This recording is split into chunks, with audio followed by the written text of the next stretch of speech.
Good morning. I wanted to share a little bit about a couple of experiences I had recently. I think I'll start off with the one that happened just yesterday. Um, just yesterday, I was privileged and honored to be asked to come in and talk to uh, some people that own a couple of companies here in the town that I live in. And one of those gentlemen that was there was the one that invited me, and he's a client of mine. And I am humbled that he would have me come in and have the opportunity to share what I have learned about whole life as a tool. Uh, anyway, the thing that really struck me about the whole experience was that I was allowed. It touches my heart when I'm allowed into their lives. That feeds my soul. Um, I can't ask for anything more out of life. And during the conversation, I would say I was there for about an hour, well, probably longer because I stayed and talked to one of the other gentlemen about some other stuff, more personal stuff. But anyway, during the conversation, I looked over at the gentleman that had asked me to come, and he was kind of looking down a bit, with his eyes open, looking down in front of him, but not looking. He wasn't really looking. He was inside of himself, listening to what I was saying in a very deep and profound way. He was taking it in. And that struck me as well. And I was grateful that I was humble enough to be aware of him and where he was. And that also touched my soul, that he was really listening. um, he may have been listening because I've said things in the past that maybe he either didn't remember or I didn't accurately explain it. And so he was really listening. But I really think it was about the growing trust between the two of us. And it struck me. And so I wanted to talk about that this morning. It was a good conversation, and all of that. But what it also did for me was it made me think about another conversation that I had recently with my siblings. And I am one of 6 kids. There's 3 boys and 3 girls. Myself and the 3 girls were all born within just under 4 years. So my parents were busy. Very typical for that time, though. Post World War II. I mean, it had been over for a while, but certainly I'm part of the baby boomer group. But anyway, we had a Zoom last Sunday, and it's interesting. It's not interesting. It touches my soul again that there are 6 of us, and we really care and love each other. And one of my sisters, I'll just say Mary, she spoke up and talked about some friends of hers that she had talked to about us over the years, and that these friends were happily surprised about how connected we are and how close we are and how unusual they thought it was. We have allowed each other the space and the ability to be ourselves and still come back to this sense of love for each other. And so I implore anyone that is within a family that, sometimes I hear stories, you probably hear stories too, about a brother or a sister or even, I don't know. So anyway, and even parents that can be estranged from the group or one or whatever. And so I implore you to take a good look inside and look into your heart and figure out a way to get reconnected. Because in my opinion, there is nothing else worth more than family connection. And I say that because you connect on a heart level, on a soul level.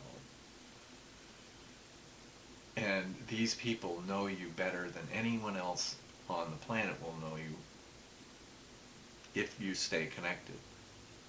I mean, they were raised with you, they were in the same household, maybe they weren't, maybe you were older and you went off way before them.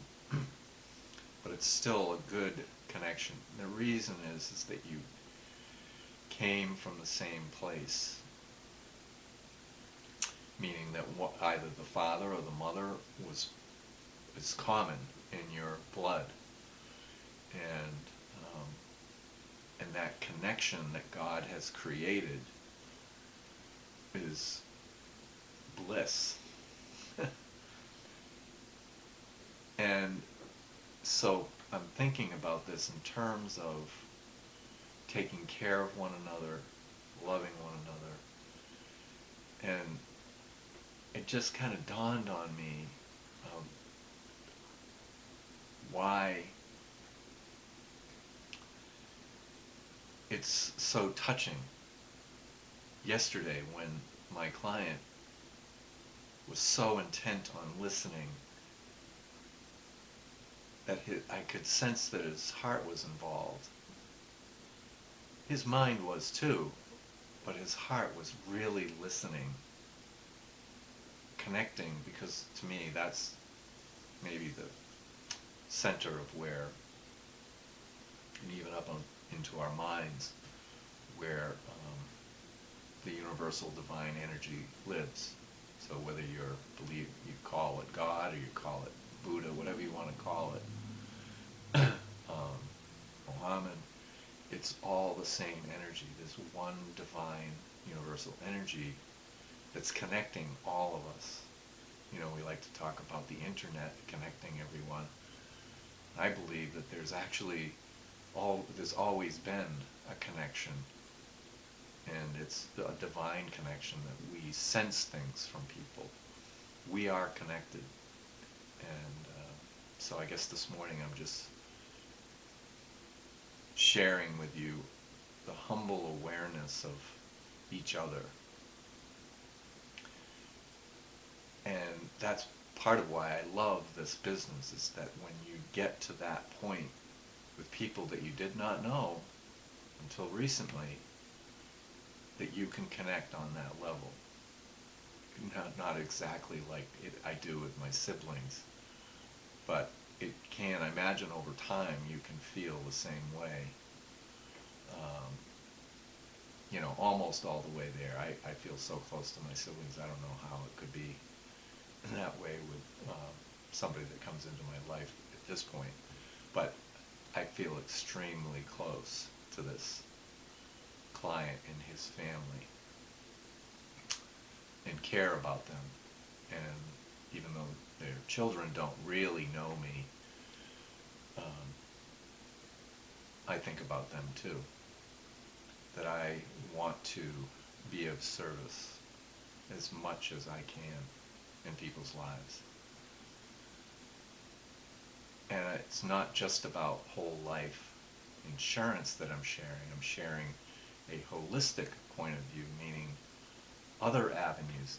The whole life is a tool. There are other tools from that point, because the whole life I consider it as a foundational tool.